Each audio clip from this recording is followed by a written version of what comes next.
The live TV, सच सबसे आगे। नमस्कार, द लाइव टीवी देख रहे हैं आप। आपके साथ में हूं आदित्य कुमार।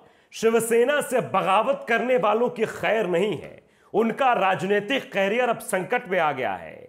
उद्धव ठाकरे बोल रहे हैं, संजय राउत बोल रहे हैं और अब मुखपत्र सामना में भी साफ तौर पर एकनाथ शिंदे पर हमला बोला गया है और उन बागी विधायकों को चेतावनी दी गई है कि उनका राजनीतिक कैरियर खत्म हो जाएगा। खबर देखिए कि शिवसेना से बगावत करने वालों का राजनीतिक कैरियर खत्म। सामना में एकनाथ शिंदे पर संजय राउत ने यह हमला बोला है। दरअसल महाराष्ट्र में जो राजनीतिक उथल पुथल है उसको आप देख रहे हैं। एकनाथ शिंदे बार बार यह दावा कर रहे हैं कि उनके पास विधायकों की संख्या है और वो असली शिव सैनिक हैं। वहीं कल सीधे तौर पर उद्धव ठाकरे ने भी कह दिया कि यह बर्दाश्त नहीं किया जाएगा कोई शिवसेना के नाम का इस्तेमाल करे, कोई बाला साहब ठाकरे का नाम का इस्तेमाल करे। उसके बाद से शिंदे गुट में एक तरीके की मायूसी छा गई थी, क्योंकि जो बागी विधायक इस बात को लेकर बगावत करके आए थे कि वो इधर आएंगे तो शिवसेना के ही रहेंगे, अब उनकी हालत खराब हो रही, क्योंकि महाराष्ट्र में शिवसैनिक इस तरीके से आग बबूला है। वो देखकर बागी विधायकों की टेंशन बढ़ी हुई है।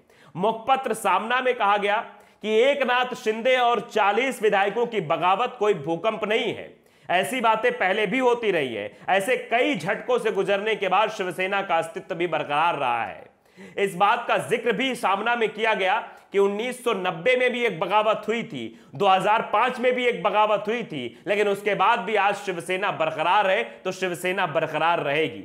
और टेंशन लेनी चाहिए उन बागी विधायकों को जो शिवसेना का साथ छोड़कर गए हैं। अब वो कौन सा मुंह लेकर महाराष्ट्र की जनता के बीच आएंगे, उनका अयोग्य घोषित होना भी निश्चित है।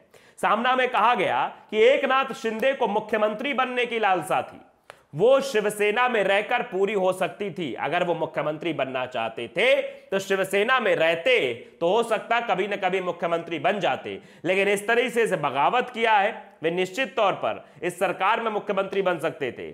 एकनाथ शिंदे ने पार्टी के खिलाफ खुली बगावत की और उन्हें शिवसेना के 40 विधायकों को समर्थन मिला। नारायण राणे व छगन भुजबल को भी उसी बगावत के समय विधायकों का इतना समर्थन नहीं मिला था। यह बात सीधे तौर पर संजय राउत की ओर से कही गई है। सामना में और कहा गया, सामना में संजय राउत ने कहा कि छगन भुजबल ने पार्टी छोड़ी तब शिवसेना सत्ता में नहीं थी, लेकिन ग्रामीण क्षेत्रों में शिवसेना फल फूल रही थी। भुजबल की बगावत मनोहर जोशी के खिलाफ थी और भुजबल के साथ लोगों की भारी सहानुभूति होने के बाद खुद भुजबल मझगांव विधानसभा क्षेत्र चुनाव वहां से हार गए थे। यह बताने की कोशिश है, इस इतिहास को यह समझाने की कोशिश की जा रही है एकनाथ शिंदे और उन बागी विधायकों को कि जिन्होंने शिवसेना से बगावत की है उनका अस्तित्व समाप्त हो गया है। वो जब चुनावी मैदान में उतरे हैं तो वहां हार के अलावा और कुछ नहीं मिला है। तो ये समझ लो तुम लोग बगावत करके शिवसेना से जा रहे हो, तुम्हारा राजनीतिक भविष्य एकदम संकट में है। छगन भुजबल वाला हाल होगा। तुम अगर चुनाव लड़ने जाओगे मझगांव से तो वहां से भी हार जाओगे जहां से हमेशा जीतते रहे। और उनके साथ गए लगभग सभी विधायक चुनाव में पराजित हो गए थे। छगन भुजबल तो हारे ही हारे, छगन भुजबल के साथ साथ जितने और विधायक थे वो भी निपट गए। तो ये सीधे तौर पर कहने की कोशिश है संजय राउत की सामना के जरिए कि जिसने शिवसेना के साथ बगावत की है वो समाप्त हो गया है, वो दोबारा उभर कर सामने नहीं आ पाया, उसका राजनीतिक कैरियर खत्म हो गया है। छगन भुजबल इसका सबसे बड़ा एग्जाम्पल है।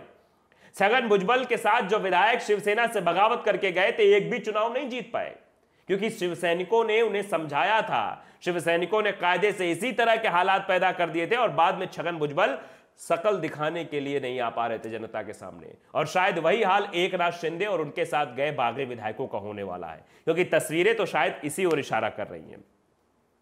उन्होंने आगे कहा कि कई लोगों का राजनीतिक कैरियर खत्म हो गया। नारायण राणे ने बगावत की, उस समय उनके साथ भी करीब 10 विधायक नहीं थे। राणे के साथ लगभग सभी विधायक कोकड़ में पराजित हो गए और उनका करियर हमेशा के लिए खत्म हो गया। शिवसेना से जो बाहर निकला उनके लिए राजनीति में खड़ा होना मुश्किल हो गया। यह इशारा है शिवसेना के उन बागी विधायकों को कि चाहे आप राणे का कैरियर उठा के देख लीजिए। नारायण राणे ने 2005 में बगावत की थी, 1990 में बगावत की थी छगन भुजबल ने। 1990 के बाद से लेकर आज तक छगन भुजबल का अस्तित्व समाप्त हो गया। उनके साथ जो लोग गए वो भी समाप्त हो गए। उन्होंने भी शिवसेना से ही बगावत की थी। उसके बाद नारायण राणे ने बगावत की।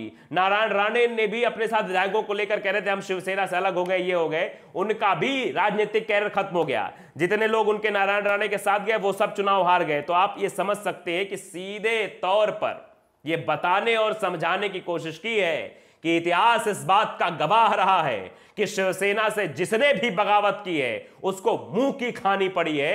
और एकनाथ शिंदे पर सीधा हमला बोला है कि एकनाथ शिंदे जो आज कलाकारी कर रहे हैं, जो बीजेपी के साथ मिलकर कहानी गढ़ने की कोशिश कर रहे हैं, उनका भी अस्तित्व समाप्त होने वाला है, उनका भी राजनीतिक कैरियर खत्म होने वाला है। वो कुछ नहीं कर पाएंगे, वो सिर्फ समाप्त ही हो जाएंगे।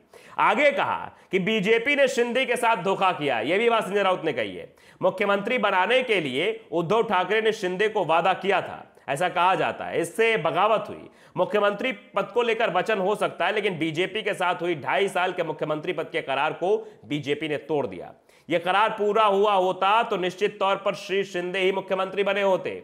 उद्धव ठाकरे ने उनका नाम आगे किया होता। शिंदे के साथ बीजेपी ने घात किया है। तो यह समझाने की कोशिश है कि 2019 में भी शिंदे के साथ भारतीय जनता पार्टी ने धोखा किया था। नहीं, शिंदे मुख्यमंत्री बन सकते थे।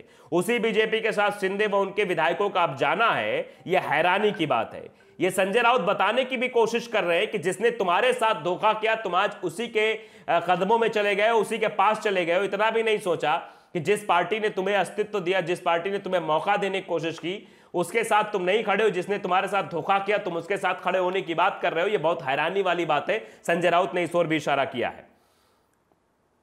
शिंदे का मुख्यमंत्री पद चूक गया तो सिर्फ बीजेपी के वचन तोड़ने के कारण ही। वही बीजेपी अब उन्हें महाशक्ति लगती है, ये इशारा किया। क्योंकि आपने देखा था एकनाथ शिंदे कैसे कह रहे थे कि हमारे पीछे एक महाशक्ति है, वो महाशक्ति जो पाकिस्तान को पटखनी दे चुकी, इस तरह की बातें वो कह रहे थे। और इशारा किधर था? वो महाशक्ति बीजेपी की ओर इशारा किया जा रहा था कि वो महाशक्ति उनके साथ ऐसा कह रहे हैं। उसी महाशक्ति ने कुछ दिन पहले शिंदे के मुख्यमंत्री बनने का सपना चकनाचूर कर दिया था। 2019 में लग रहा था कि एकनाथ शिंदे मुख्यमंत्री बन जाएंगे जब भारतीय जनता पार्टी के साथ गठबंधन होगा। तो आप समझिए वो सपना इनका चकनाचूर हुआ। लेकिन अब उसी के साथ ये है, ये बहुत बड़ी हैरानी की बात है। ये भी संजय राउत ने कहा है। तो संजय राउत के इस पूरे घटनाक्रम में कई सारी चीज देखने को मिली। उन बागी विधायकों को चेतावनी भी दी गई, एकनाथ शिंदे को भी चेतावनी दी गई कि जिसने शिवसेना के साथ बगावत की उसका अस्तित्व समाप्त हो गया है। और साथ ही साथ जिस बीजेपी ने तुम्हें सीएम बनने नहीं दिया उसी बीजेपी के साथ तुम लोग चले गए हो, इसमें भी हैरानी होती है। यह बात साफ तौर पर कही है। सामना में आगे कहा गया कि शिवसेना से आज जो विधायक बाहर निकले हैं उनमें से कुछ विधायक मूल रूप से शिवसेना के नहीं है। अब्दुल सत्तार का कौन सा हिंदुत्व महाविकास आघाड़ी के कारण खतरे में पड़ा? दीपक केसरवार कांग्रेस राष्ट्रवादी का सफर करते हुए शिवसेना में आए व मंत्री भी बने।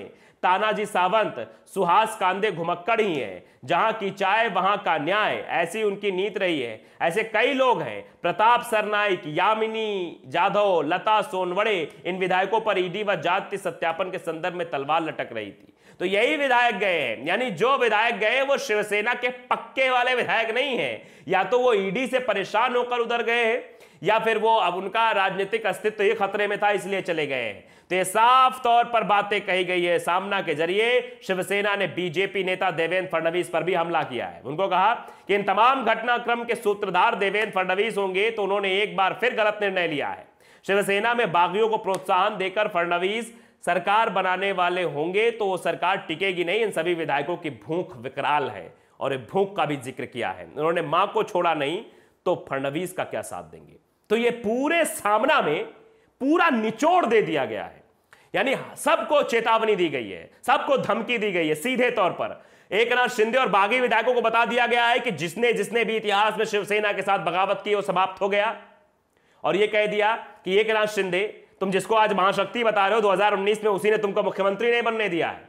और तीसरी बात फडणवीस को कि फडणवीस साहब जो तुम्हें सपना देख रहे हो कि हम इन बागी विधायकों के सारे सब कुछ कर लेंगे तो जो अपने घर का नहीं हुआ वो तुम्हारा क्या होगा? ये सीधी सी बात है। तो इस सामना के पूरे लेख में पूरी चीजें बता दी गई है और इसके बाद अब इसका असर भी दिखाई देगा। तो द लाइव टीवी को अगर आपने सब्सक्राइब नहीं किया सब्सक्राइब जरूर करिए, बेल आइकन दबाइए ताकि सच खबर आप तक पहुंचती रहे। नमस्कार। द लाइव टीवी, सच सबसे आगे।